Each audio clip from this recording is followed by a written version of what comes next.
এটার বিপক্ষে অবস্থান অন্তত একটা স্ট্যাটাস আশা করেছিলাম।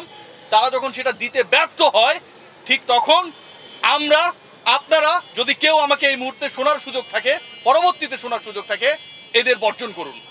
এই অন্যায়ের বিপক্ষে একবার হলেও রুখে দাঁড়ান, একবার হলেও আওয়াজ তুলুন।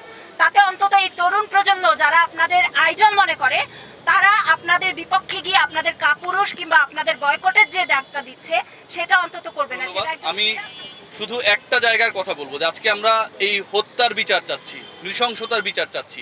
একবার ভেবে দেখুন, যখন গুলি ছোড়া হচ্ছে, যেই ছুড়ুক, আমি কারো পক্ষে বিপক্ষে না, আমি সাধারণ, সেই গুলিটা কিন্তু ঠিকানা জানে না, সেই গুলি কিন্তু জানে না কাকে গিয়ে লাগবে। ছোট শিশুর চোখে গুলি লাগে, মাথা দিয়ে বের হয়ে যায়, সে মৃত্যুবরণ করে। ঘুমন্ত বাচ্চাটা শেষ পর্যন্ত যে কোটা আন্দোলন কিংবা এই সরকার, ছাত্র, দাবি দাবা, বিক্ষোভ, অন্যায় কোনো কিছুই জানে না, পৃথিবীর আলো দেখার আগেই ঠিকঠাকভাবে সে মারা যাচ্ছে, কোনোভাবে অ্যাকসেপ্টেবল না। এই যে মৃত্যু, গতকাল উত্তরা 11 নম্বর সেক্টরে যেই করুক, সেটা 3 নম্বর রোডে আমাদের এক সহকর্মী কিছুক্ষণ পর পর স্ট্যাটাস দিচ্ছিলেন রক্ষা করার জন্য, তাদেরকে যেন সেভ করা হয়।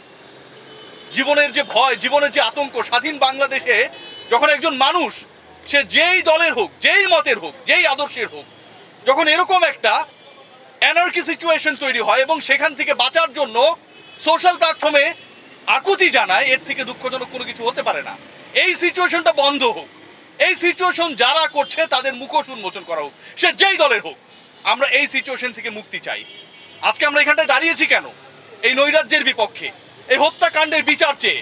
ঠিক এই জায়গায় আমার একটা বলার আছে, হয়তো অনেকের পছন্দ হবে না, হয়তো অনেকে অ্যাকসেপ্ট করবেন। সেটা হচ্ছে আজকে আমরা অনেক ক্ষেত্রে, আমি কারণ নাম উল্লেখ করব না, যাদের কাছ থেকে, আমরা তো সাধারণ, যাদের কাছ থেকে যারা অসাধারণ, যারা অনন্য সাধারণ, যারা মহাতারকা, তাদের কাছ থেকে যখন এই হত্যাকাণ্ড, এই নির্বিচার লাঠি পেটা, হেলমেট পরে গুলি চালানো, যেই করুক সেটা, এটার বিপক্ষে অবস্থান অন্তত একটা স্ট্যাটাস আশা করেছিলাম।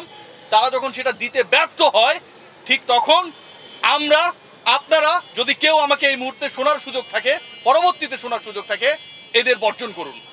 বাংলাদেশটাকে যারা ধারণ করে না, তাদের বর্জন করুন। আমরাও যেন শপথ নিই আজকে থেকে, ক্রীড়া সাংবাদিক, আমি সহ আমরা সবাই, যে আমরা এই চাটুকারিতা বন্ধ করবো, আমরা করি। ধন্যবাদ সবাইকে।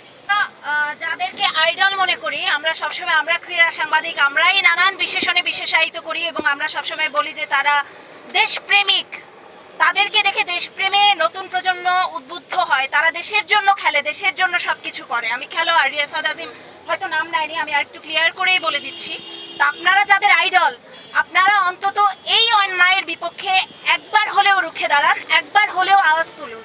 তাতে অন্তত এই তরুণ প্রজন্ম যারা আপনাদের আইডল মনে করে, তারা আপনাদের বিপক্ষে গিয়ে আপনাদের কাপুরুষ কিংবা আপনাদের বয়কটের যে ডাকটা দিচ্ছে সেটা অন্তত করবে না। সেটা একজন ক্রীড়া সাংবাদিক হিসেবে দেখা আমাদের প্রত্যেকের জন্যই লজ্জাকর এবং অস্বস্তিকর।